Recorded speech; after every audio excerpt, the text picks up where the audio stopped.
깊이 있는 시선으로 오늘을 바라보는 뉴스 퍼레이드 문을 열겠습니다. 오늘의 주요 뉴스 보시겠습니다. 서울에 최대 7cm, 수도권에 10cm 이상의 폭설이 예상돼 외출하실 때 조심하셔야겠습니다. 전국을 강타한 한파는 오늘 다소 누그러졌다가 오는 28일 다시 찾아올 것으로 보입니다. 강추위가 이어지면서 전력 수급도 비상이 걸렸습니다. 오늘 최대 전력 수요는 93.5기가와트로 역대 두 번째 최대 수요를 기록할 전망입니다. 나경원 전 의원의 전당대회 불출마가 후폭풍을 낳고 있습니다. 결단의 숨은 배경은 없는지, 나 전 의원의 지지표는 누가 흡수하고 전대 전세에는 어떤 전수가 될지 쟁점들을 짚어보겠습니다.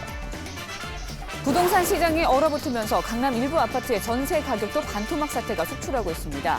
규제 완화에도 좀처럼 풀리지 않은 부동산 시장의 올해 전망 해봅니다. 저희는 잠시 뒤 돌아오겠습니다.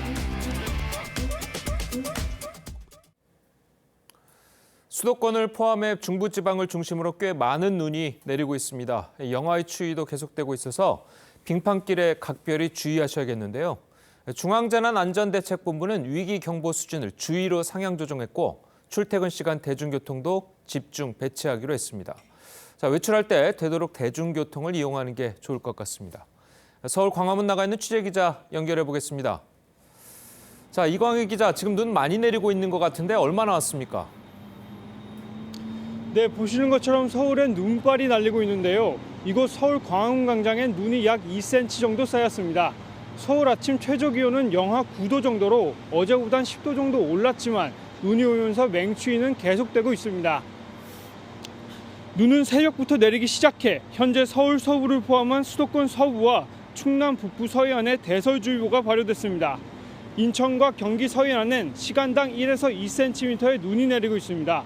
대연평엔 6.7cm, 인천 4.1cm, 김포 3.6cm, 서울 강서엔 1.1cm의 적설량을 기록하고 있고 충남 태안 4.1cm, 서산은 1.6cm의 눈이 쌓였습니다.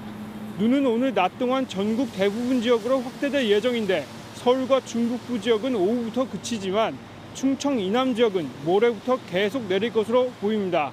내일까지 울릉도 독도에 최고 20cm, 충남 서해안과 제주 상간엔 10cm 이상의 눈이 더 내리고 경기 남부와 충청 호남엔 최고 7cm, 서울과 경기 북부엔 1에서 5cm의 눈이 쌓이겠습니다.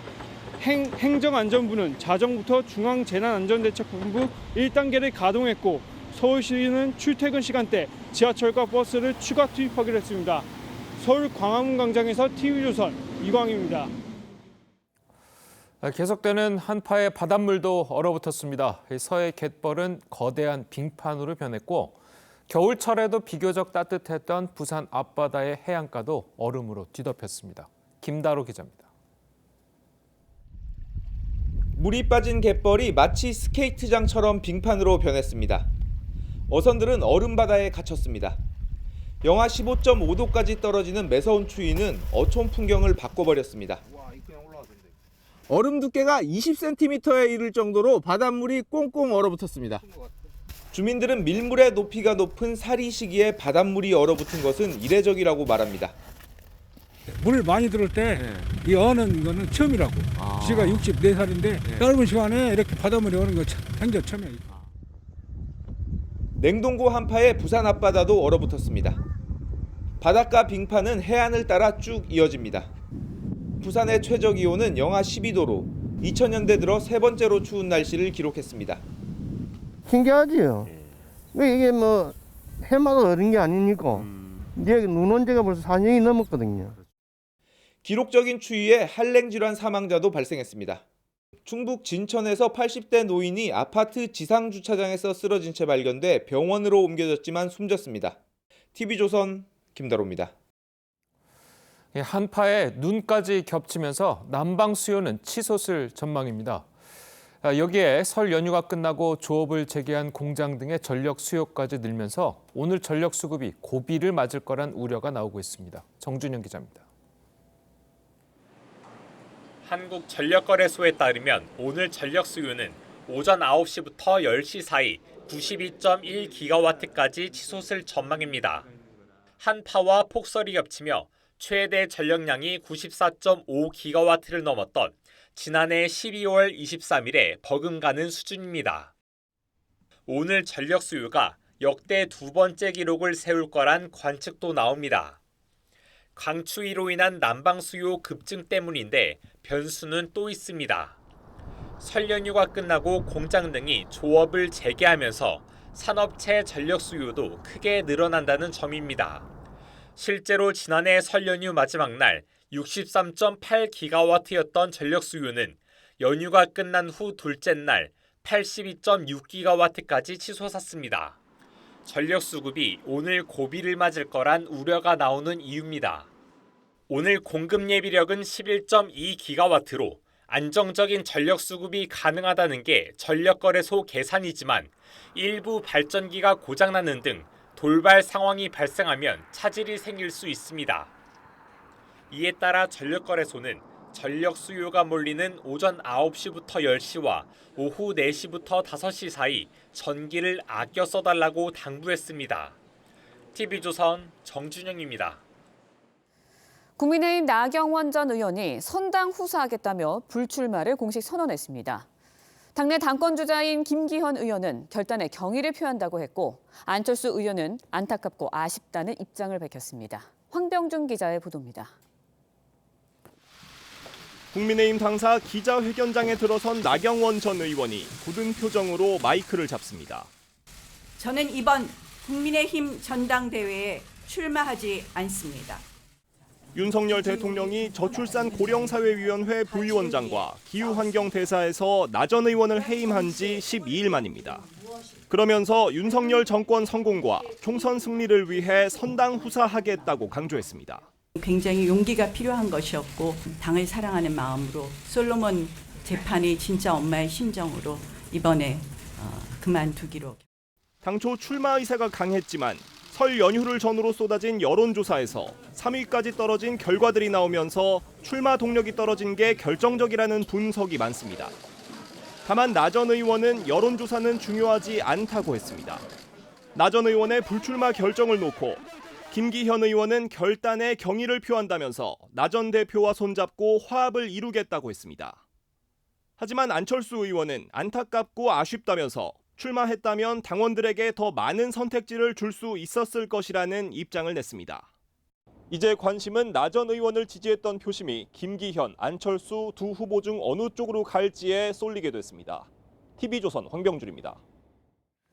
이번 주말 검찰 출석을 앞두고 있는 민주당 이재명 대표가 당내 강경파 모임인 철험회와 어제 오찬 모임을 가졌습니다. 참석 의원들은 당이 검찰 탄압에 좀 더 강하게 대응해야 한다고 요구를 했는데 당내 일각에서는 이 대표가 검찰에 출석하지 말아야 한다는 주장도 나왔습니다. 신유만 기자의 보도입니다. 마포의 한 음식점. 민주당 강경파 모임 철험회와 점심 식사를 마친 이재명 대표가 검찰 출석 관련 질문에 답하지 않은 채 자리를 뜹니다. 변호인은 한 분만 딱 가실까요? 한 분 더 선임을 해서 가실까요? 자, 고생하셨습니다. 이 대표와 박찬대 최고위원, 철험회 소속 11명이 모인 자리였는데 참석 의원들은 야당 탄압에 더 강하게 맞서야 한다는 서울 민심을 이 대표에게 전달했습니다. 탄압받고 있는데 울트라 검찰공화국이 좀 너무 심한 거 아니냐. 여기에 대해서 민주당의 역할이 필요한 거 아니냐. 다만 변호인과 둘만 출석해 조사받겠다는 이 대표 뜻을 존중하기로 했는데 당내 일부에선 묵비권 불출석 주장까지 나왔습니다. 저는 기본적으로 묵비하라고 말씀드릴 것 같아요. 검찰에서도 진술을 다 열심히 하고 할 필요가 없습니다. 조사를 받든 안 받든 같은 결과라면 굳이 검찰에 출석할 필요가 없다고 생각합니다. 여당은 이 대표를 향해 호들갑을 그만 떨고 비리 의혹이 맞는지 제대로 답하라고 촉구했습니다. 당내 강성파를 만나 용기를 얻는 것, 위로를 받는 것이 이 대표가 말하는 당무인가 봅니다. 이 대표가 기소된 이후에도 대표직을 유지할 경우 사법 리스크를 둘러싼 여야의 대치 정국이 장기화될 가능성이 높습니다. TV조선 신유만입니다. 예, 전해드린 대로 전당대회 출마를 고심하던 나경원 전 의원이 결국 불출마를 선택했는데요. 이 결단을 내린 배경과 앞으로 전당대회 판세에 관심이 모아지고 있습니다. 자, 두 분과 함께 자세하게 짚어보도록 하겠습니다. 정호김 전 새누리당 의원 그리고 김효은 전 민주당 선대위 대변인 나오셨습니다. 안녕하세요. 자, 이거 사실 설 연휴 끝나고 이 설 연휴 때까지만 하더라도 사실은 이 나경원 전 의원이 출마를 할 것이다라는 생각이 강했었는데 결국 이제 불출마를 선택을 했어요. 어떻게 보셨습니까? 아마 압박감이 있었던 것 같고요. 예. 그리고 여론조사를 해보면은 3위로 떨어지지 않습니까? 예. 그런 상황에서 출마를 강행하게 되면은 결국은 결선 투표 지형을 만들어 가지고 본인에게 실질적인 정치적 득이 없을 거라는 판단도 있었지 않을까 이런 생각이 들고요. 예. 사실은 그 당사는 어떻게 보면 보수의 상징적인 장소잖아요. 예. 그렇기 때문에 당사에서 기자회견을 한다고 했을 때 출마할 거라고 예측하는 사람들도 있었습니다. 그런데 이제 보통 그렇게 회견을 할 때는 출마를 한다든지 아니면 출마를 했다가 내려놓는다든지 할 때 이제 보통 기자회견을 하는데 출마하지 않겠다고 기자회견을 하는 것도 굉장히 특이한 모습 아닐까. 아마 본인의 얘기대로 상당한 고민의 결과 그런 결론이 나온 것 같습니다. 예, 알겠습니다. 자, 그리고 나 전 의원이 어제 이제 회견에서 한 이야기 중 하나가 솔로몬 왕 재판에서 진짜 엄마 같은 심정으로 그만두기로 했다. 자, 이렇게 이야기를 했습니다. 자, 본인이 진짜 엄마라면 가짜 엄마는 뭐 다른 사람을 지칭하는 건가요? 어떻게 보셨습니까? 어제 이제 나경원 전 의원이 저는 불출마의 명분으로 나는 어떤 외압이나 이런 거에 굴복해서가 아니라 정말 당을 사랑하는 예. 그 솔로몬 재판의 진짜 엄마 같은 마음으로 나는 출마를 안 하기로 했다. 저는 그러면서 상당히 출마의 명분을 이제 얘기한 것 같습니다. 예. 그리고 저는 그 불출마 얘기를 하면서 좀 인상적이었던 표현이 저는 출마하지 않습니다라고 했거든요. 근데 보통은 저는 출마하지 않기로 했습니다라고 통상 얘기를 하는데 뭐 두 문장에 뭐 차이가 없다고 볼 수도 있겠지만 저는 본인은 강력한 출마의 의사와 의지가 있는데도 불구하고 이번에는 어쩔 수 없이 나가지 못하는 상황이었다.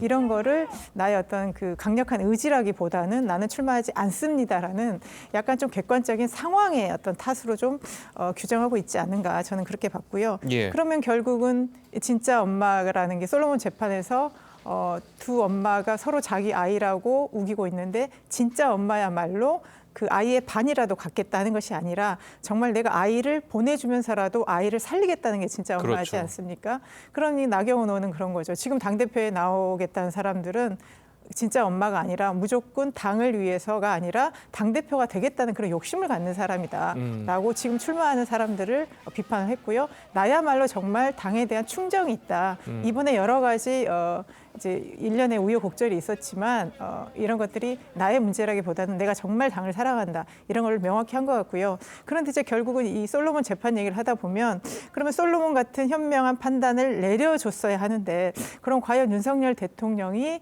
이거를 했는가?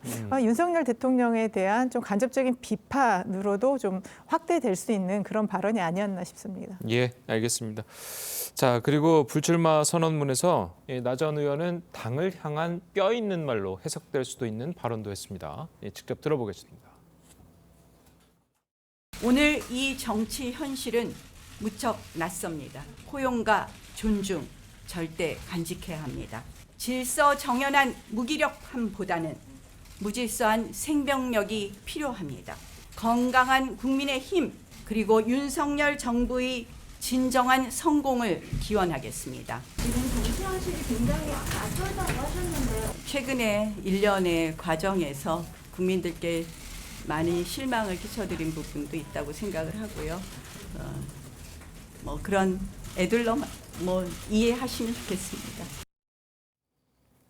자, 애들로 이해하면 좋겠습니다라고 이제 발언을 하긴 했는데 이 얘기를 들어보면 무질서한 생명력이 아닌 질서 정연한 무기력함. 이게 초선들의 집단 행동을 에둘러서 비판한 것 아니냐. 자, 이런 해석들도 있거든요. 네, 그렇게 해석이 가능할 것 같고요. 예. 근데 질서 정연한 무기력함보다는 무질서한 생명력이 필요하다 그랬잖아요. 예. 그럼 본인도 출마를 했어야죠. 그러니까는 그 본인이 출마는 안 하지만 여러 가지 회한을 그렇게 완곡하게 표현한 게 아닌가. 예를 든다면은 용기 있게 내려놓는다, 그만둔다 그랬나요? 그리고 진짜 엄마라 그러니까 조금 전에 질문을 하셨지만 윤석열 대통령은 과거에 나경원 의원을 본인이 업어 키운 후배라 그랬다는데 그렇죠. 그럼 촌수가 어떻게 꼬이는 건지 전 잘 모르겠어요. 본인이 진짜 엄마면 그럼 김기현 후보는 가짜 엄마고 안철수 후보는 그럼 새 엄마인가? 뭐 여러 가지 그 추측이 가능한데 네. 저는 이제 조금 그 아쉬운 건 아마 현실적으로 나경원 의원으로서는 내년에 총선이 있기 때문에 총선에 공천을 받아서 원내 진입하면은 또 다른 자신의 미래를 이제 구현할 수 있다라는 현실적인 판단도 했을 것 같은데요.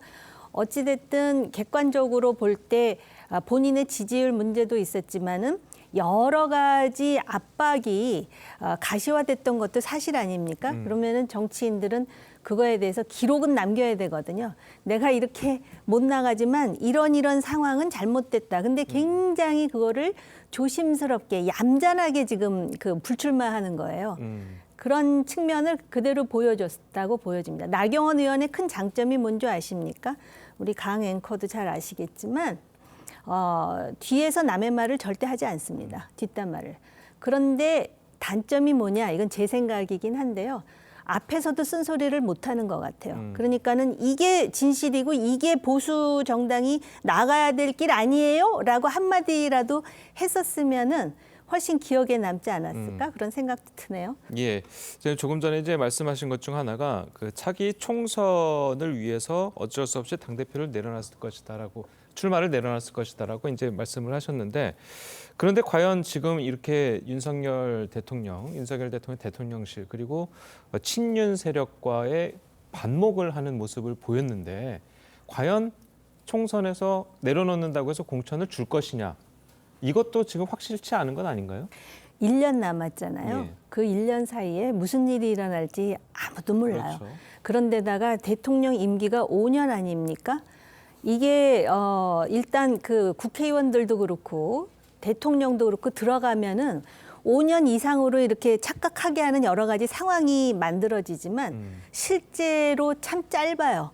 그러니까 보통 뭐 권불 10년, 하무 11원 그러는데 권불 5년이에요. 그렇기 때문에 어떤 상황이 벌어질지는 지금 예단하기 어렵고 그렇기 때문에 적어도 지금 4선을 했잖아요. 예. 그러면은 그리고 일단 4선 의원의 목소리이기 때문에 경청하는 청중들이 많지 않습니까? 그러면은 뭔가 자기 생각을 분명하게 예를 든다면 초선의 처지는 이해합니다 이랬잖아요. 이해할 처지가 아니죠. 그 사람들 초선들 국민들 세금으로 결국은 세비 받으면서 의정 활동하는데 자기 공천 받겠다고 그런 식으로 행동하는 거 이거에 대해서도 선배 의원으로서 한마디를 분명히 하고 내가 그만두되 이건 이렇고 이건 저렇고 단지 내가 2달 정도 하고 공직 내려놓은 것처럼 된 거는 내가 굉장히 유감으로 생각한다든지 뭐 그런 분명한 오히려 그 진실이 통하거든요. 정치판에서는. 예, 알겠습니다. 자, 어쨌든 민주당에서는 나 전 의원이 결국 윤심에 무릎 꿇은 것 아니냐는 비판이 나왔습니다. 야당의 목소리 들어보겠습니다. 대통령실의 명령을 받은 국민의힘 의원들이 벌떼처럼 몰려가 나경원 전 의원을 물어뜯더니 끝내 굴복을 받아낸 것입니다. 친윤이 아니라는 이유만으로 이렇게까지 가혹할 수 있다니 정말 잔인한 대통령입니다. 윤석열 대통령이 정말 정의롭지 않고 불의의 그 당대표 경선에 직접 개입하는 이런 상황들 거기에 굴복한다는 게 말이 됩니까?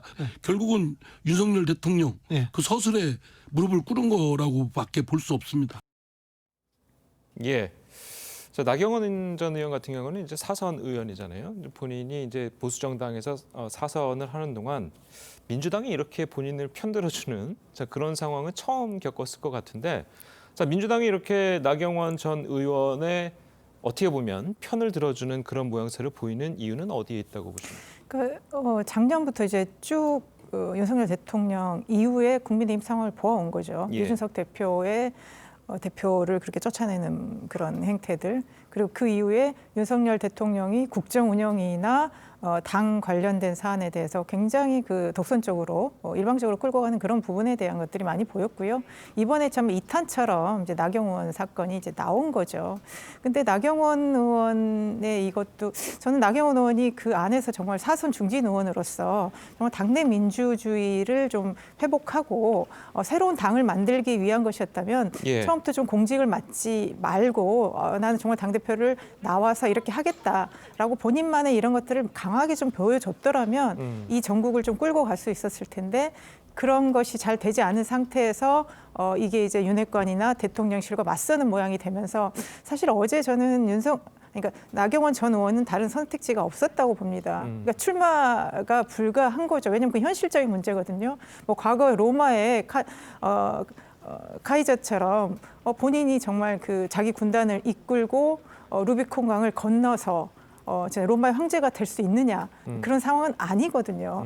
그래서 물러날 수밖에 없는 그런 상황이었는데 그렇다고 해서 나경원 의원의 전 의원의 이 일련의 과정 속에서 국민의힘이 보여준 행태 그리고 윤석열 대통령의 뜻이 강하게 개입하면서 이 정당이라는 게 이런 것이구나. 민주주의가 이런 것이었나? 라는 거에 대해서 국민들이 굉장히 한탄하고 그러면 앞으로 나경원 전 의원의 이게 정리가 됐습니다. 그러면 오늘도 뭐 윤석열 대통령이 국힘의 지도부 만나고 앞으로 이제 경선을 끌고 가겠죠. 그 과정에서 국민의힘이 정말 민주정당의 모습을 보여줄 수 있는 것인가?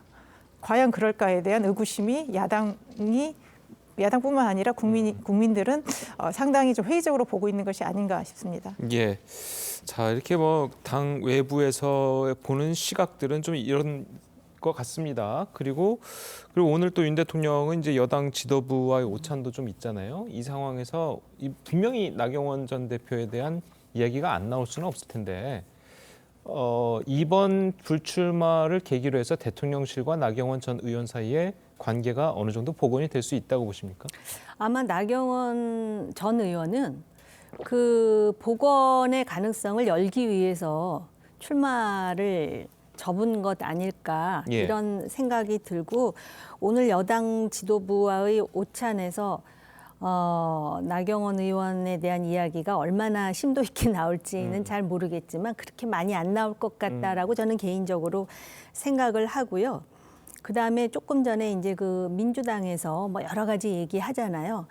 이런 걸 가지고 사돈난말한다라고 생각해요. 이상민 의원이 하는 얘기는 제가 귀담아 들어요. 왜냐하면은 자기 당에 대해서도 잘못된 것에 대해서는 쓴소리하는 정치인이기 때문에 그런데 지금 친명일색으로 그 이재명 대표의 비리에 대한 그 수사를 가지고도 전 당이 마치 또 야당 탄압하는 것처럼 그런 행태를 보이면서 이거를 비판하는 거는 나경원 의원의 편을 들어주기 위해서라기보다는 친윤과 윤석열 대통령이 이렇게 독선적이에요라고 부각시키기 위해서 그러는데 그러려면은 민주당 자체가 민주라는 이름에 맞게 민주적으로 당이 운영될 때 이게 더 설득력이 있는 것이고요. 그다음에 이제 그 친윤이라든지 윤석열 대통령과 나경원 전 의원의 관계에 대해서 이제 많은 분들이 관심을 가지시는데 제가 볼 때는 나경원 의원이 먼저 숙이고 지금 뭐라 그럴까 관계 회복을 위해서 지금 나서는 형국이기 때문에 이거 자체가 앞으로 논란이 될 가능성은 없고요. 오히려 이제 나경원 의원이 빠진 상황에서 김기현과 안철수 해가지고 지금 뭐 여러 가지 가상 대결도 나오고 그러는데 특히 관전 포인트는 지금 누가 보더라도 지금 김기현 의원에 대한 그 당내 주도권을 가진 세력들의 응원이 굉장히 많은데 여기서 안철수라는 정치인이 과거의 여러 가지 모습을 보여줬는데 얼마나 새로운 모습을 보여주면서 흥행을 이끌면서 이 당대표 경선을 흥미롭게 만들 것인지 사실은 이게 주목받아야 될 포인트가 아닐까 생각이 듭니다. 예, 알겠습니다. 자, 말씀하신 것처럼 나 전 의원의 불출마 결정으로 여당의 전당대회는 김기현, 안철수 양강 구도로 치러질 가능성이 커졌습니다. 두 사람의 목소리를 들어보겠습니다. 배성적 결단을 하면서 살신 성현의 모습을 보였다고 높게 평가하고 싶습니다. 우리 나경원 대표님과 함께 같이 손잡고 보다 나은 대한민국, 보다 사랑받는 국민의힘을 만들도록 더 힘을 쏟겠습니다. 연대 가능성은 어떻게 보고 계세요? 지금 시점에 그런 말씀을 드리는 것은 적절하지 않은 것 같습니다. 정말로 안타깝습니다. 제가 원했던 것은 나경원 대표님께서도 이 전당대회에 정정당당하게 참여하셔서 함께 경쟁하면서 참 아쉽게 됐습니다. 적절한 시기에 한번 만나 뵙고 말씀 나누고 싶습니다. 예, 두 후보의 입장이 상당히 다릅니다. 좀 어떻게 보셨습니까? 그러니까 지금 전당대회가 참 재미없게 펼쳐지겠다. 그렇지만 예측은 훨씬 어려운 또 결과만을 또 따지면 굉장히 재미있는 당대표 선거가 될 것 같습니다. 근데 이제 그러면 나경원 의원이 출마를 안 하면서 그럼 그 표가 어디로 갈 것인가에 대해서 좀 분분한데요. 지금 남아있는 김기현, 안철수 두 사람이 상당히 배경이나 출신이나 이런 성향이 좀 다르기 때문에 지지층이 어느 정도 상당히 이제 분리돼 있지 않습니까? 김기현 의원 같은 경우는 이제 전통적인 국민의힘 지지 그리고 이제 이 당에서 있었고요. 이제 안철수 의원은 어쨌든 간에 이제 외부에서 온 사람이고 젊은 사람들이나 이제 전국적인 인지도가 있기 때문에 서로 좀 다른 지지 기반이 있습니다. 그런데 이제 나경원 의원이 그동안에 1위를 달렸던 이유가 그러면 이게 전적으로 어떤 개인의 그런 표였냐라고 하면 그것도 좀 다르거든요. 유승민 전 의원 같이 명확하게 어떤 비주류 하면서 새로운 어떤 지지 기반이 있는 그런 상태인데 나경원 의원이 그동안에 1위를 한 거는 어느 정도 이제 전통적인 국민의힘 지지자들 그리고 윤석열 대통령의 지지층이었기 때문에 그 숫자가 그대로 뭐 어느 한쪽으로 가기보다는 상당히 나눠질 것 같고요.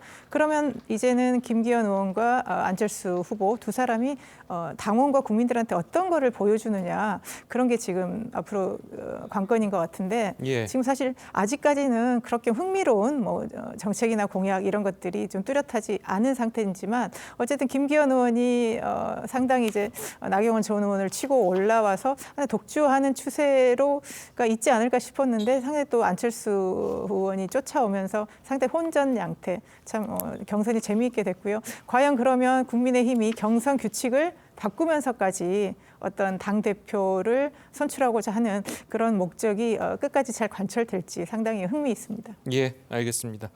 자, 저희는 다음 이야기 좀 넘어가 보도록 하겠습니다. 민주당 이재명 대표의 검찰 출석이 이번 주말로 다가왔습니다. 이번 주말로 다가왔는데 어제는 이제 당내 강경파 모임인 철험회와 오찬 모임을 가졌습니다. 관련 영상을 먼저 보고 오시겠습니다. 대표님 안에서 어떤 얘기나 나누셨습니까? 밥 잘 먹고 갑니다. 안에서 검찰 소환조사 관련된 얘기도 하셨나요? 변호인은 한 분만 딱 가실까요? 한 분 더 선임을 해서 가시나요? 자, 고생하셨습니다.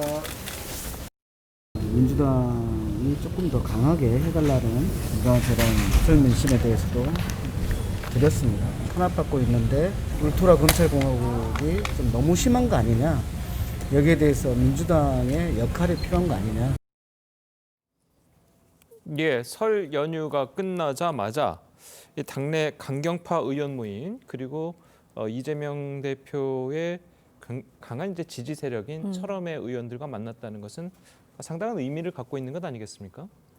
그러니까 민주당에서 가끔 그 국민의힘의 친윤 그룹에 대해서 비판을 하면은 참 그게 그 딱하게 보이는 측면이 바로 이런 거예요. 그러니까 철험회라는 것은 굉장히 강경한 이재명 대표 지지 모임으로 알고 있거든요. 그리고 이제 설날이 지나면서 그리고 이제 소환을 앞두고 가장 먼저 이제 오찬을 하면서 마치 또 밖에서 보면 으쌰으쌰 하는 것 같은 그런 그룹이 철험회인데 철험회가요.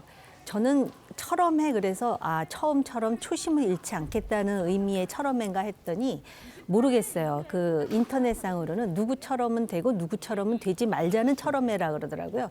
그러니까 얼마나 우리나라 정당이 사람 중심으로 지금 편향성을 보이는지를 그냥 보여주는 철험회인데 아니나 다를까 뭐 지금 검찰에 대한 성토와 함께 이재명 대표를 지켜야 되지 않느냐. 또 당을 중심으로 해갖고 당 차원에서 뭔가 적극적으로 지원해야 되지 않느냐 이런 얘기를 했다라는 거예요.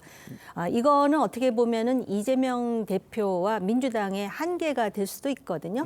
그리고 여론을 보더라도 이재명 대표의 검찰 소환에 대한 국민들의 시선이 얼마나 따가운지를 보여주는 일련의 그 여론조사 결과가 있지 않습니까? 예. 그런데도 불구하고 아직까지도 이것을 야당 탄압, 야당 대표 탄압으로 일갈하는 이 민주당의 어떤 그런 그 태도랄까요? 이런 것이 아직까지도 왜 민주당이 국민의힘에 비해서 30% 초반대로 지지율이 고착화되어 있는지를 보여주는 방증이 되겠죠. 예, 알겠습니다.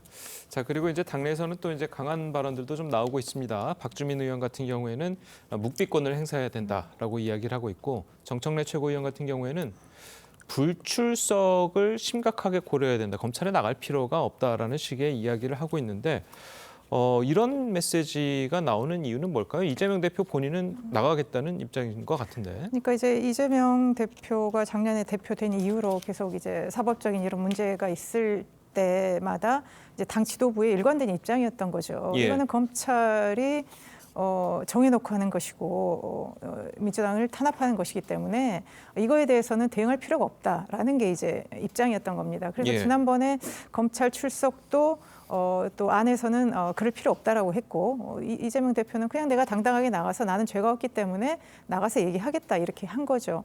그런데 이재명 대표도 얘기했지만 지금 검찰이 하고 있는 거는 답정 기소거든요. 기소라는 답을 정해놓고 이 일련의 이 행위들을 하기 때문에 이 검찰이 정해놓고 하는 거 불러놓고 망신 주고 그리고 거기에서 조사한 내용을 언론에 흘리고 이런 과정 검찰이 짜놓은 판과 시나리오 안에서 이재명 대표와 민주당이 휘둘릴 필요가 없다라는 것이기 때문에 정청래 최고위원도 그렇고요. 박주민 의원도 검찰이 의도하는 대로는 하지 말아야 된다. 그런 것들에 대해서 어제 또 이제 철험회나 어떤 다른 이런 사람들이 그런 어떤 뜻을 확인한 그런 자리였던 것으로 보입니다. 예, 알겠습니다. 자, 그래도 사실 지난번 검찰 조사에서 이재명 대표는 의원도 한 40여 명, 그 지지자들 거의 수백 명이 운집한 가운데 검찰 출석을 했었고, 그 당시에도 진술 거부권을 이제 행사를 했단 말이에요. 그런데 이제 또다시 이제 묵비권을 행사하라는 거는 어떤 의미로 좀 받아들여야 될까요? 사실은 지금 그 입법부의 구성원들 아닙니까? 그렇기 때문에 누구보다도 그 법에 따른다라는 것에 대해서 상당히 그 진지하게 받아들여야 될 위치에 있는 사람들이고 또 사실은 묵비권도 권한 중에 하나예요. 자기가 행사할 수 있는. 그런데 정치적으로 이렇게 대놓고 묵비권 얘기를 하면서 출석하지 않아도 된다는 얘기까지 나오지 않습니까?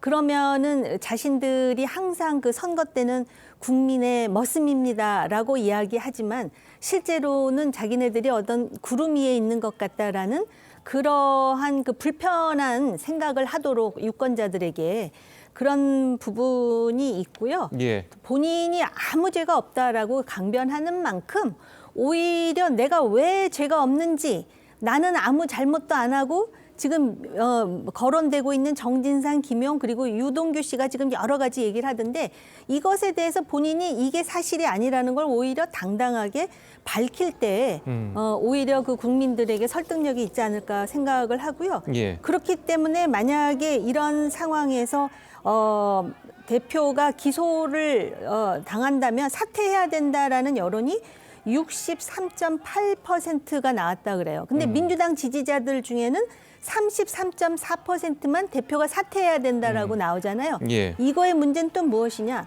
국민의힘이 됐든 민주당이 됐든 전국 정당이 돼야 되고 보편적인 지지층을 가져야 되는데 이거 마치 또 지역 정당인 것처럼. 그래서 이재명 대표가 지금 철험에 만나고 그다음에 이제 호남 지역을 방문한다 그러더라고요. 정치 개혁을 아무리 말로 떠들면 무슨 소용이 있어요? 이런 행동부터 자기 스스로가 바꿔나가면서 그다음에 억울한 거에 대해서는 많은 국민들이 어머 저 정도 되면 억울하겠다라는 생각이 되도록 그리고 민주당에게 제가 개인적으로 하고 싶은 얘기는 예를 든다면 피의 사실 유출 같은 거 있잖아요. 예. 그건 안 하기로 했는데 자꾸 나와요. 제가 보더라도 이런 거에 대해서는 지적을 하는 게 맞아요. 그러나 일단 여러 가지 그 내용들이 나오지 않습니까? 유동규 씨가 어떤 얘기를 한다든지 그 내용과 관련해서는 아무 죄가 없다라고 강변하면 그것을 받아들일 수 있는 사람들이 몇이나 되겠습니까? 지난번에도 말씀드렸듯이 이 대장동도 그렇고 성남FC도 그렇고요. 전부 민주당 내부에서 나왔던 얘기예요. 그럼 털고 가셔야죠. 예, 알겠습니다. 자, 시간 관계상 두 분 말씀 여기까지 듣겠습니다. 잘 들었습니다. 고맙습니다. 감사합니다. 예, 대장동 개발 사업 특혜 의혹을 수사 중인 검찰이 당시 성남시장이었던 민주당 이재명 대표가 개발 수익 축소 보고서를 받고도 이를 묵인한 것으로 보고 있습니다. 이 대표는 이번 주말 검찰에 출석하는데 이 검찰은 배임과 뇌물 등 혐의를 다지는 한편 100장 안팎의 질문지를 가다듬으면서 막바지 준비 한창입니다. 권영석 기자입니다. 대장동 개발 사업 총 수익을 1,283억 원으로 예상한 성남도시공사 내부 문건입니다. 검찰은 2015년 1월 당시 성남시장인 이재명 대표에게 이 문건이 보고된 것으로 파악하고 있습니다. 하지만 이 대표는 이보다 3달여 전 김만배 씨 등으로부터 예상 수익이 4천억 원 이상이 될 거란 보고를 받았고 수익이 2,700억 원가량 줄게 된 것을 알고도 아무런 조치 없이 그대로 사업을 진행시킨 것으로 검찰은 보고 있습니다. 당군 이래 최대 규모의 공익 환수 사업인 대장동 개발 사업을 둘러 검찰은 이를 이 대표가 적정 수익을 확보하지 않아 배임을 한 것으로 의심합니다. 검찰은 유동규 씨 등 공소장에 이런 내용을 담았습니다. 이와 함께 김만배 씨가 지분 절반 배분을 약속하자 이 대표가 이를 승인했다고 적시하고 액수도 428억 원으로 특정했습니다. 이 돈은 이 대표 대선 경선자금 명목이었다는 내용도 담겨 뇌물과 함께 정치자금법 위반 혐의가 적용될 가능성이 높습니다. 검찰은 이 대표 소환을 앞두고 정진상 전 실장을 소환 조사하고 100장 안팎의 질문지를 다듬는 등 막바지 준비에 집중했습니다. TV조선 권영석입니다. 전해드린 대로 검찰은 이재명 대표가 대장동 개발 수익이 대폭 축소될 거라는 보고를 받고도 이를 묵인한 것으로 보고 있습니다. 네, 관련 내용 이승훈 변호사, 정혁진 변호사와 함께 자세히 짚어보도록 하겠습니다. 안녕하세요. 안녕하세요. 자, 이 보도대로라면 수익이 한 2,700억 원가량이 당초 예상보다 줄어든다는 보고를 받고도 이를 묵인했다는 건데 만약 이게 사실이라면 어떤 죄가 되는 겁니까? 그러니까 2014년 10월 달에 이재명 당시 시장은 김만배 씨로부터 택지 분양 예상 수익이 4천억 이상이 될 거다라고 한 보고를 받았다는 거죠. 예. 그런데 3개월 뒤인 2015년 1월 달에 성남 도계공이 총 예상 수익은 1,283억에 불과하다라고 이재명 시장한테 보고를 했어요. 예. 그 보고의 근거는 뭐냐면은 그 용역을 갖다가 보냈는데 그 용역의 그 결과 보고서가 1,283억이었다는 이야기죠. 그리고 난 다음에 2달 뒤에 어떤 일이 벌어졌냐면 2015년 3월 27일 날 성남 도계공하고 성남의 뜰이 사업 협약서를 맺었는데 그때 성남 도계공의 수익을 1,822억으로 확정한다. 그러니까 이른바 초과 이익 환수 조항을 삭제를 갖다가 한 거죠. 그런데 실제로 어떻게 그 일이 진행이 됐냐면 그 대장동 일당의 수익이 총 7,886억이 났는데 그 중에서 택지 분양 수익이 애당초 그 김만배 씨가 예상했던 것과 같이 4,054억이 났다는 거예요. 그 초과이익 환수 조항은 성남 도계공, 그다음 마찬가지로 성남시한테 아무런 부담이 없는 거 아니겠습니까? 초과이익이 많이 나오면 대박이 날 수도 있고 아니면 말고예요. 그렇기 때문에 누가 봐도 초과이익 환수 조항을 삭제하는 것은 그 자체로 배임이라고 하는 게 임무에 위반했다는 그런 뜻이거든요.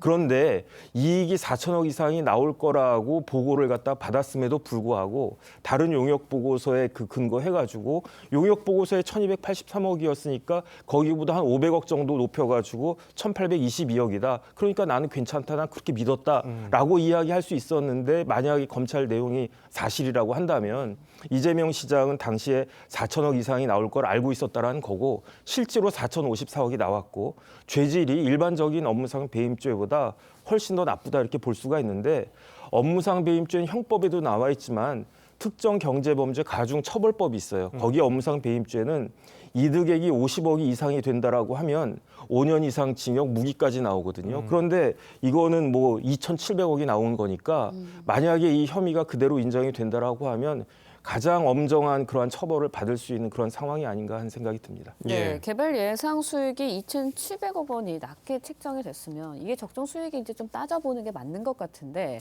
일단은 이 부분에 대해서는 따져보질 않은 것 같거든요. 저도 지금 검찰 주장을 좀 이해하기는 어려워요. 실제 1,200억 정도의 수익으로 너무 낮게 판단했다고 한다면 확정 이익을 1,822억 받는 걸로 할 수 없는 거잖아요. 그래서 좀 이상하고 또 김만배 씨 일당이 4천억으로 했는데 1,200억으로 판단한다고 한다면 갭이 차이가 너무 많이 나잖아요. 그러니까요. 그래서 상식적으로 좀 이해가 안 되는 부분이 있고 그렇기 때문에 이건 유동규 본부장이 대답해야 될 부분인 것 같아요. 그리고 만약 이재명 대표가 부정한 수익을 몰아주기 위해서 이렇게 네. 낮게 책정하는 것에 대해서 관여됐다고 한다면 추가 부담금으로 1,100억을 또 환수할 이유가 없거든요. 뇌물 받고 이렇게 혜택을 주기로 했는데 추가적으로 1,100억을 또 환수할 이유는 없잖아요. 터널 공사비 등으로. 그래서 지금 이건 좀 지엽적인 것으로 보여지고 유동규 본부장에 대한 진술도 들어봐야 되고 지금 이건 검찰에서 일방적으로 나온 주장이기 때문에 이재명 대표 측의 주장도 들어봐야 될 것 같습니다. 다만 이제 최근같이 이렇게 부동산의 경기가 굉장히 하락하고 있잖아요. 네. 그리고 고금리고 그래서 부동산 가격이 폭락하고 있는데 그러면 지금은 초과 이익 환수 조항이 차라리 없이 우선 배당 이익으로 받는 것이 훨씬 유리하지 않을까요? 그건 뭐냐면 부동산 경기는 예측할 수 없기 때문에 확정 이익으로 먼저 받는 게 나을지 또는 초과 이익 환수 조항을 통해서 나중에 수익이 많을 걸 예상할 수 있을지는 알 수가 없는 거잖아요. 그래서 그 판단의 기준들은 경기를 수반하기 때문에 이건 재판 과정에 있어서 그런 경기적인 측면까지도 고려해서 재판이 돼야 될 것으로 보여집니다. 네, 일단 이재명 대표는 대장동 개발 이익을 조금이라도 더 환수하기 위해서 노력을 했다라고 주장을 하고 있습니다. 목소리 듣고 이야기 이어가겠습니다. 민간 개발하지 않고 공공 개발해서 개발 이익 조금이라도 더 환수하려고 최선을 다해 노력했고 그래서 개발 이익의 절반 이상을 70% 넘게 돈 한 푼 안 들이고 위험 부담 하나도 안 하고 성남 시민을 위해서 환수한 게 배임죄입니까? 뭐 어떻게 하라는 것입니까? 예, 자, 뭐 검찰이 보는 거는 네. 또 김만배 씨의 지분 약속을 승인했다. 또 이렇게 또 보고 있거든요. 자, 이 금액이 만약에 하나 이 대표의 경선 자금으로 흘러 들어갔다면 이는 또 어떻게 되는 겁니까? 그러면은 이제 정치자금법 위반죄도 되고 그 다음에 무엇보다도 이재명 그 시장이 대표가 그 당시에 시장 공무원 아니었겠습니까? 예. 그러니까 이제 뇌물죄가 되는 건데 뇌물죄라고 하는 건 뭐냐면요. 공무원이 국가로부터 부여받은 권한을 사사로이 그냥 팔아먹는 게 그게 뇌물죄예요. 그 다음에 실제로 돈을 받는 것 말고 형법은 요구하고 약속하는 것까지 포함시킨단 말이에요. 그런데 428억이 사실이라고 한다면 성남시장으로서의 그 인허가권을 그 권한을 빌미로 해가지고 428억을 약속받았다라고 하는 건데 근데 또 내용도 좀 우스운 것 같아요. 왜냐하면 김만배가 네. 시장님 428억 정도면 되겠습니까라고 했더니 성남시장이 그 정도면 됐다라고 승인했다는 표현을 갖다 썼더라고요. 참 그게 말이 되는가 하는 생각이 들고 어쨌든 이재명 대표는 그 당시에 정치인이면서도 공무원이었기 때문에 정치자금법 위반죄와 뇌물죄가 다 성립할 수 있겠다라고 생각이 됩니다. 네, 이재명 대표는 이번 주말 검찰 출석을 하겠다고 하고 앞두고 있습니다. 그런 상황에서 이제 검찰이 어제 정진상 전 실장을 불러서 조사를 했다고 합니다. 아무래도 측근이다 보니까 보고 라인에 대해서 추궁한 것 아닐까라는 생각도 들거든요. 어떻게 보세요? 제 생각도 그렇게 맞는 것 같고요. 실제 유동규 씨가 정진상 씨를 통해서 보고를 했다고 하고 있거든요. 그러면 정진상 씨에 대한 소환 조사를 통해서 정진상 씨가 이재명 대표에게 보고를 했다더라라고 하는 진술을 확보하지 못한다라고 한다면 이재명 대표와의 연관성은 확보하지 못하는 거거든요. 그렇기 때문에 아마도 정진상 씨를 불렀을 것 같고 네. 또 김만배 씨도 굉장히 중요한 축이기 때문에 김만배 씨가 정진상 씨와 정말 그런 얘기들을 한 게 맞는지도 확인 작업을 했을 것으로 보여집니다. 다만 이제 검찰은 굉장히 이제 어려움이 처해 있는 부분도 있는 것 같아요. 428억을 뇌물로 주기로 했으면 그 뇌물을 받는 거거든요. 근데 이 뇌물은 또 언제 없어지고 갑자기 경선 자금이 나오기 때문에 그러면 어떤 것은 또 경선 자금이고 어떤 것은 뇌물이고 돈의 성격이 굉장히 달라지는 측면이 있거든요. 이 부분은 아마 이재명 대표를 수사하면서 정리가 될 것으로 보여지는데 그 전까지는 약간 돈의 성격이 굉장히 혼돈되는 부분이 있다 이런 말씀을 드리고 또 녹취록에 보면은 실제 김만배 씨가 유동규 씨 돈이다라고 네. 하는 취지도 얘기를 해요. 그래서 그런 부분까지도 전체적으로 수사가 되어야 될 것으로 보여집니다. 일반적으로 이제 사람들이 생각할 땐 뇌물을 받아서 그 돈으로 경선 자금을 쓰지 않았을까 이런 생각을 하지 않을까요? 그렇죠. 그러니까 뇌물을 받기로 했으면 뇌물을 받는 거고 그 돈을 경선 자금으로 쓰든 뭘로 쓰든 상관이 없는 거거든요. 근데 어떤 것은 뇌물로 받고 어떤 돈은 경선 자금 명목으로 받고 이 말은 애초부터 428억이라고 하는 뇌물 약속이 이재명 대표와 없었을 가능성도 있다라고 해석될 여지가 있어서 이 부분까지도 검찰 조사에서 좀 수사가 될 것으로 보여집니다. 예, 네. 알겠습니다. 자, 오늘 두 분 변호사님 말씀 여기까지 듣겠습니다. 잘 들었습니다. 고맙습니다.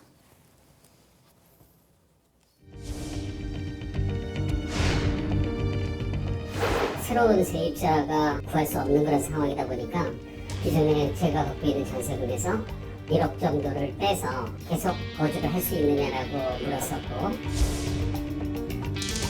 새로운 곳을 전입을 가려 그러면 전세 보증금이 있어야 갈 수 있는 그런 상황인데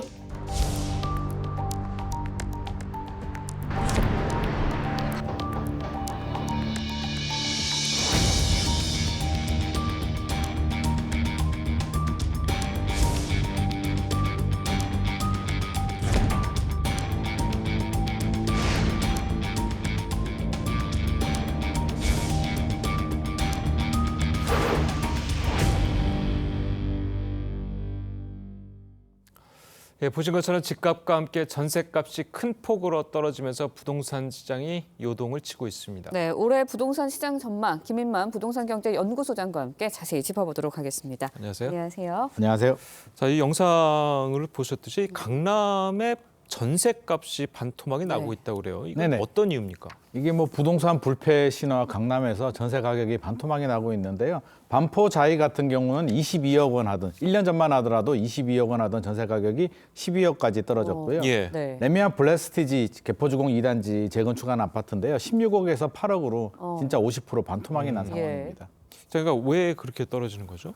일단 뭐 2+2 계약갱신 청구권에 대해서 굉장히 왜곡된 부분이 있겠고요. 예. 금리가 인상이 되면서 전세 수요가 월세로 이동한 부분이 있는데 그것만 가지고는 다 설명되지는 않고요. 이제 입주 물량에서 답을 찾아야 되는데 서울의 올해 입주 물량이 2만 4천 가구 정도 되는데 예. 서울을 보면 부족합니다. 서울은 4만 7천 가구 정도가 적정 수준인데 강남구를 보자면 문제가 달라지는데요. 강남 4구가 12,000세대, 서울 입주 물량의 절반이 몰려 있고요. 강남 4구 중에서도 강남구 서초구가 10,000세대가 몰려 있습니다. 예. 당장 올 2월만 하더라도 개포주공 4단지 재건축한 단지죠. 개포자이 아파트가 3,300세대가 입주 예정이기 때문에 네. 그 여파가 지금 영향을 주고 있고요. 앞으로도 줄줄이 지금 대기 중이기 때문에 지금 당장 해결될 문제는 아닐 것 같습니다. 네, 그렇다면 올해도 전세 가격이 계속 하락할 것이다 이렇게 전망을 해봐야 할까요? 입주 물량을 보자면 그럴 가능성이 상당히 높습니다. 금리 불확실성도 제거가 되지 않고 있고요. 네. 입주 물량을 보더라도 8월 달에는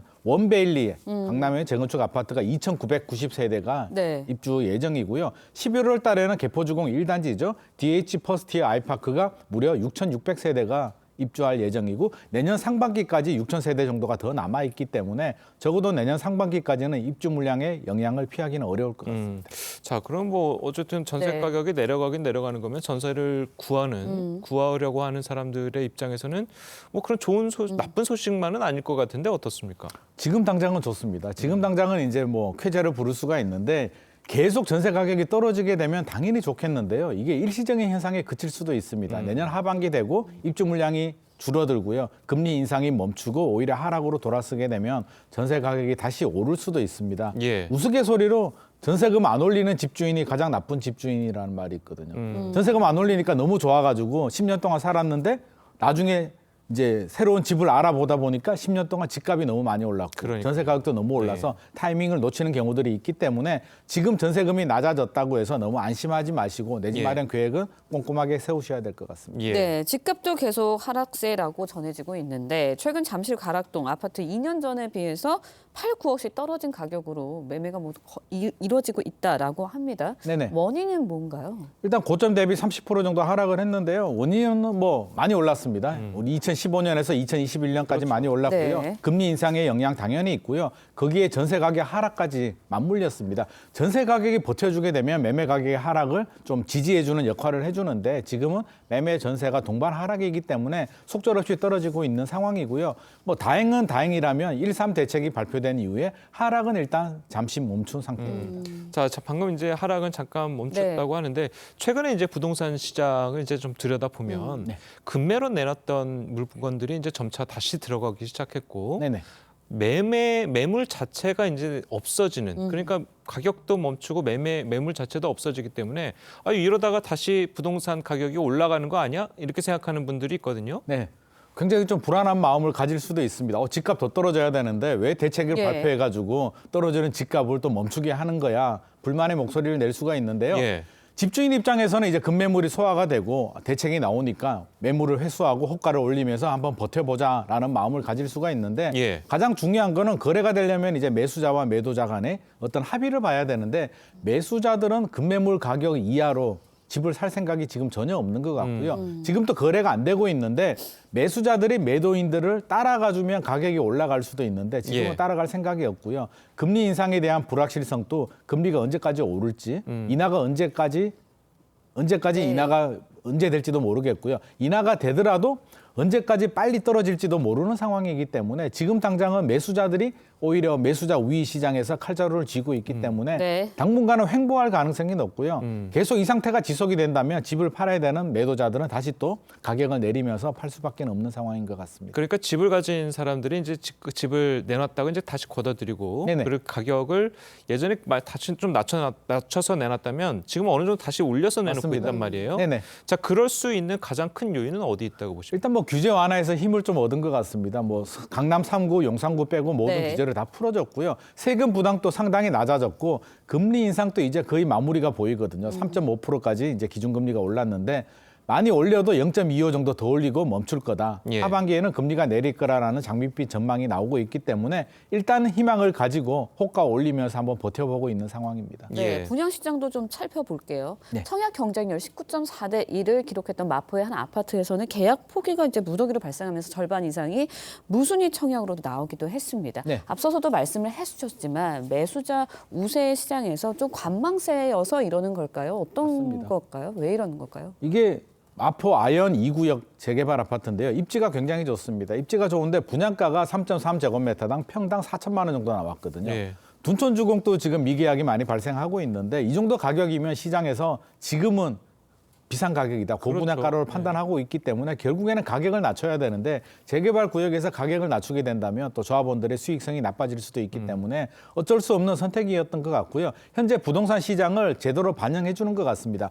예전 같으면 1년 전만 하더라도 당연히 완판이 돼야 되는 아파트임에도 불구하고 이렇게 절반 정도 미계약이 발생했다는 거는 현재 시장의 매수자들은 낮은 가격, 급매물 가격 아니면 살 생각이 전혀 없다는 걸 보여주고 있습니다. 예, 그 마포 같은 경우는 사실 그리고 또 후분양이지 맞습니다. 않습니까? 그러니까 네네. 더 그랬던 것 같긴 맞습니다. 하고 네. 방금 조금 전에 이제 둔촌주공 말씀하셨는데 둔촌주공의 계약률이 아직까지 좀 계약률을 아직까지 정확하게 발표를 하지 않고 있잖아요. 네네.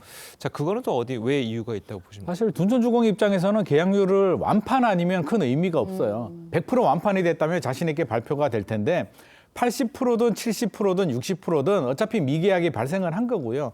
발표하는 순간 언론에서는 미계약에 대해서 포커스가 맞춰지지 70%, 60%가 중요한 건 아니거든요. 그래서 둔촌주공 입장에서는 어차피 제가 볼 때는 70% 정도의 이제 근접한 수준인 것 같은데 향후에 예비 당첨과 무순위가 충분히 소화할 수 있는 수준이기 때문에 굳이 권고 사항에 우리가 나서서 뭐 폭탄을 맞을 수 없다 이런 판단을 한 것 같습니다. 네, 짧게 여쭤볼게요. 마지막으로. 분양 물량 기다렸던 분들, 내 집 마련 위해서 이런 분들은 어떻게 해야 될까요? 이게 뭐 분양 물량 기다리는 분들도 있고요. 가격이 더 떨어지기도 기다리는 분들이 있는데 일단 뭐 당장은 괜찮은데요. 저는 이제 거래량이 언제 늘어나는지를 좀 예의주시를 해야 될 것 같고요. 입주 물량도 굉장히 중요한데 대구나 인천같이 입주 물량이 2024년, 5년까지 많은 지역들은 조금 더 여유를 갖고 기다리셔도 좋을 것 같고요. 강남 지역 같은 경우는 내년 상반기가 지나면 입주 물량이 급격히 줄어들거든요. 그래서 올해 말이나 내년 초 정도 강남 지역은 좀 관심 있게 지켜보는 게 좋을 것 같습니다. 예, 알겠습니다. 자, 오늘 소장님 말씀은 여기까지 듣겠습니다. 잘 들었습니다. 고맙습니다.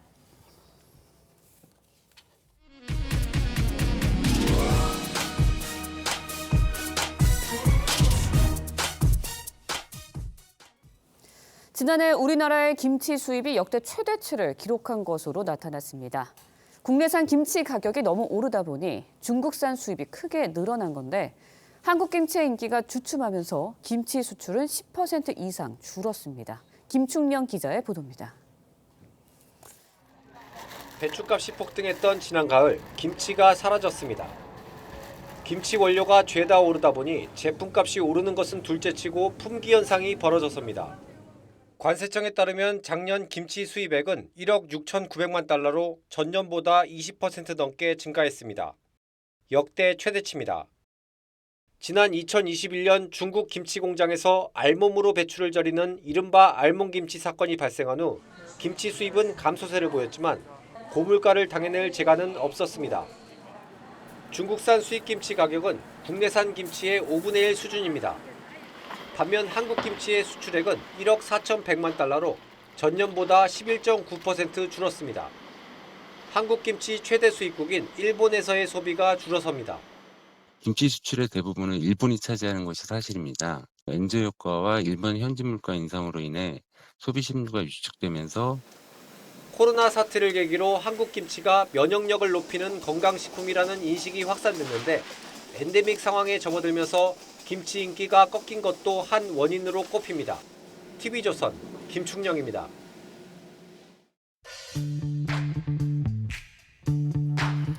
렌즈에 담긴 그 순간 그 의미를 짚어보는 시간이죠. 사진 기자가 선택한 아침의 한 장입니다. 오늘은 조선일보 사진부 오종찬 기자와 함께합니다. 안녕하세요. 오늘 아침에 볼 사진 어떤 건가요? 이틀째 계속된 한파 때문에 포항 앞바다에 물안개가 피어오르고 있는 모습입니다. 올겨울 들어 가장 강력한 한파가 이틀째 한반도를 뒤덮었는데요. 한파가 만들어낸 이색적인 풍경도 있습니다. 사진 기자들이 담은 풍경들 함께 보시죠. 경북 포항 영일대 해수욕장 앞바다를 지나는 배 주변으로 물안개가 피어오르고 있습니다. 포항 앞바다에 설치된 테트라포드에는 고드름이 잔뜩 얼어 있습니다. 강원도 춘천 소양강에도 이른 아침부터 물안개가 피어오릅니다. 서울 도심 풍경인데요. 건물마다 난방을 가동하며 수증기를 내뿜고 있고요. 결빙이 시작된 한강 뚝섬 선착장에는 고드름이 주렁주렁 매달려 있습니다. 네, 어제 오늘 밖에 서 있기 힘들 정도로 추운 날씨가 이어지고 있는데 주변의 동물들 어떻게 추위를 견디고 있을지 궁금하네요. 네, 바깥에서 고스란히 추위를 견디고 있는 동물들의 모습도 렌즈에 담겼습니다. 영하 20도까지 떨어진 춘천 소양강변인데요. 백로무리가 모여서 몸을 잔뜩 움츠린 채 추위를 견디고 있습니다. 강릉 경포호에서는 철새들이 무궁화 나무에 가만히 앉아서 햇볕을 쬐고 있었고요. 밖에서 추위를 견디고 있는 길고양이 한 마리도 테이블 위에 앉아서 따스한 햇빛에 몸을 녹이고 있는 모습이 카메라에 포착됐습니다. 네, 동물들도 나름대로 추위를 견디고 있는 모습이 이색적인데 다음 주가 입춘입니다. 벌써부터 따뜻한 봄이 기다려집니다. 지금까지 아침의 한 장이었습니다. 네, 오늘은 평소보다 조금 빨리 나오셔야겠습니다. 현재 수도권과 충남 지역에 대설특보가 내려진 가운데 눈이 내리고 있는데요. 출근 시간대 중부지방을 중심으로 눈이 강해지면서 가시거리가 짧아지겠고 빙판길이나 살얼음이 생기는 곳이 많겠습니다. 교통 안전에 각별히 주의하시는 것이 좋겠습니다. 앞으로 눈구름이 남쪽으로 이동하면서 수도권의 눈은 오후부터 그치겠고요. 밤에는 전남과 영남 지역으로 눈이 내리겠습니다. 예상되는 눈의 양은 내일까지 충남 서해안과 제주 산지에 최고 10cm 이상이고요. 경기 남부와 충청, 호남과 경북 북부, 제주에도 2에서 7cm, 서울 등 수도권과 강원 지역으로는 1에서 5cm 정도입니다. 눈이 내리면서 한파가 다소 누그러지겠지만 예년보다는 춥겠습니다. 낮 최고 기온 서울 0도, 대전 2도, 대구는 4도가 예상됩니다. 내일 오후부터는 날이 다시 추워지겠고요. 토요일에는 영하 12도의 강추위가 찾아오겠습니다. 들쑥날쑥한 기온 변화에 건강 상하지 않도록 관리 잘해주시기 바랍니다. 날씨였습니다. 목요일 아침 뉴스 퍼레이드는 여기서 마치겠습니다. 네, 저희는 내일 아침 7시 30분에 다시 찾아뵙겠습니다. 시청해주신 여러분 고맙습니다.